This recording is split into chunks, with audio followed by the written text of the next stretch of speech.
Assalamualaikum warahmatullahi wabarakatuh. Kembali lagi di channel YouTube saya, Ari Setiawan. Nah, kali ini saya akan melanjutkan dari video sebelumnya ya.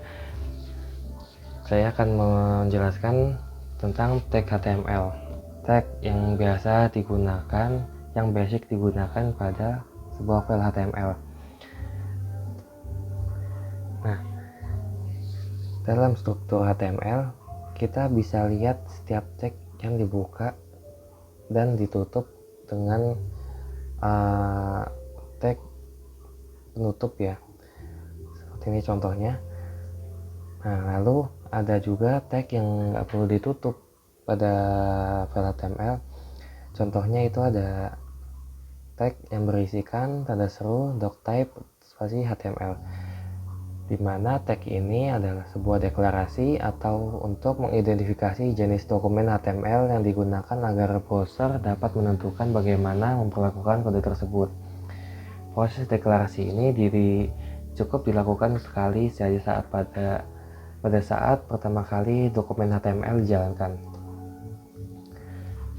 Nah, untuk tag yang biasa digunakan pada HTML, yang pertama ya, tag dasar itu adalah tag HTML, di mana tag ini merupakan tag yang digunakan sebagai root.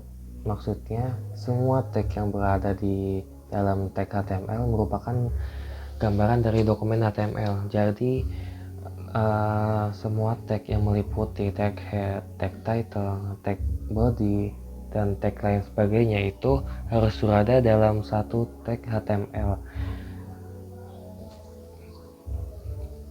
Lalu selanjutnya ada tag title ya. Tag title ini tugasnya adalah memberikan informasi berupa judul dokumen. Nah, di mana judul dokumen itu sendiri nantinya akan muncul di sini ya, di bagian atas web browser kalian. Lalu selanjutnya ada tag head.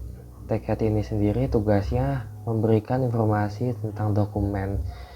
Maksudnya di dalam tag head itu kita bisa menambahkan tag yang biasa digunakan untuk memberikan informasi berupa penulis, judul dokumen, atau kata kunci dan lain sebagainya. Nah, judul dokumen seperti yang saya jelaskan sebelumnya tadi dituliskan dalam tag title. Nah, tag title ini diletakkan di dalam tag head. Lalu selanjutnya ada tag body. Tag body ini tugasnya adalah untuk menampilkan konten yang ada di file HTML kita. Jadi kita harus menuliskan konten dari file HTML kita di dalam tag body. Seperti misalnya kalian ingin menuliskan judul ataupun paragraf ataupun gambar dan lain sebagainya. Lalu selanjutnya ada tag p. Tag p ini sendiri digunakan untuk menampilkan konten berupa teks, baik teks pendek maupun teks panjang ya, atau paragraf. Lalu selanjutnya ada tag img digunakan untuk menampilkan konten berupa gambar. Jadi kalau kalian ingin menyisipkan gambar pada file HTML kalian harus menggunakan tag img. Dan terakhir ada tag komentar. Tag komentar ini sendiri maksudnya sebuah baris sintaks yang tidak akan diproses oleh file HTML itu sendiri, dimana tag komentar ini sendiri tujuannya digunakan untuk sebagai reminder atau catatan bagi kalian saat menuliskan sebuah coding di text editor. Jadi misalkan kalian ingin membagikan file HTML kalian ke teman kalian, maka teman kalian bisa membaca catatan bagi setiap sintaks yang kalian tuliskan di text editor di file HTML itu sendiri ya. Oke, selesai penjelasannya, kita langsung masuk ke praktek ya. Kita coba lihat pada file HTML yang sudah kita buat sebelumnya. Nah, di sini ada tag HTML, di dalamnya itu ada tag head dan tag body. Di dalam tag body ini ada tag title, dimana ini untuk memberikan dokumen dari file HTML yang kita buat ya. Lalu di dalam tag body ini terdapat sebuah tag H1 yang bertuliskan selamat datang di website saya. Lalu di sini ada tag img yang digunakan untuk mengisipkan gambar pada file HTML kita. Lalu di bawahnya ada tag p yang digunakan untuk menampilkan teks. Jika kita ingin menambahkan teks, kita menggunakan tag p. Coba kita jalankan file HTML kita.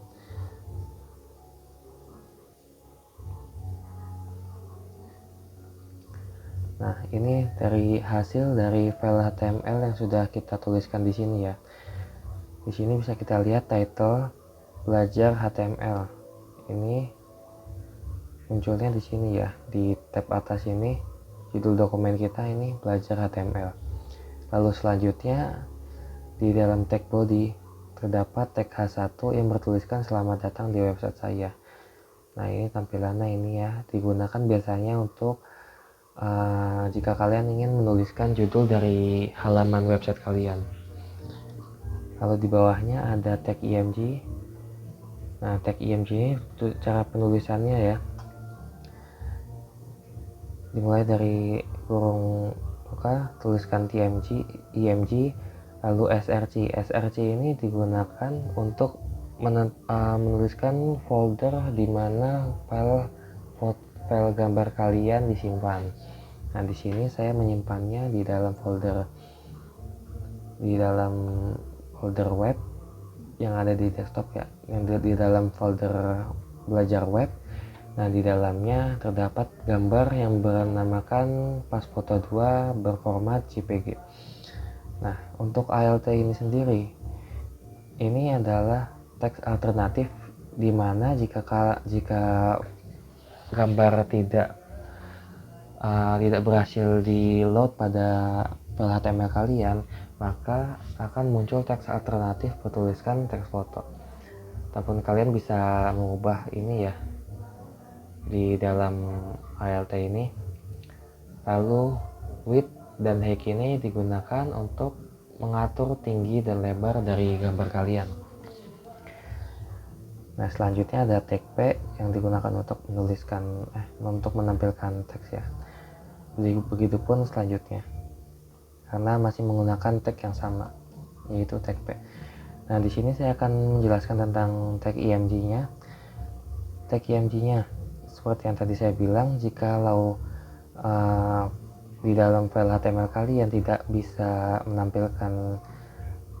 berhasil menampilkan gambar, entah itu file foldernya beda namanya ataupun namanya salah, nah itu akan muncul teks alternatif bertuliskan Pasfoto. Nah, di sini coba saya akan merubah namanya ya agar tidak terbaca oleh file HTML.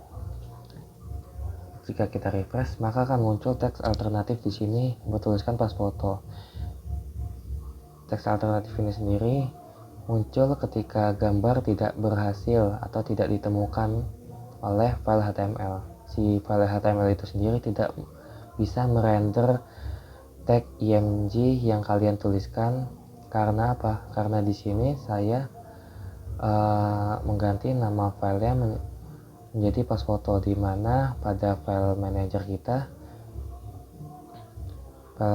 kita di sini di dalam folder belajar web namanya itu Pasfoto 2. Ini berbeda ya dengan apa yang kita tuliskan di sini, makanya file HTML tidak bisa merender gambar pada web. Ini akan saya kembalikan, kita save, maka akan muncul kembali ya gambarnya ya. Nah, ini untuk mengatur tinggi dan lebar dari gambar. Kalian bisa mengaturnya dengan menggunakan perintah ini.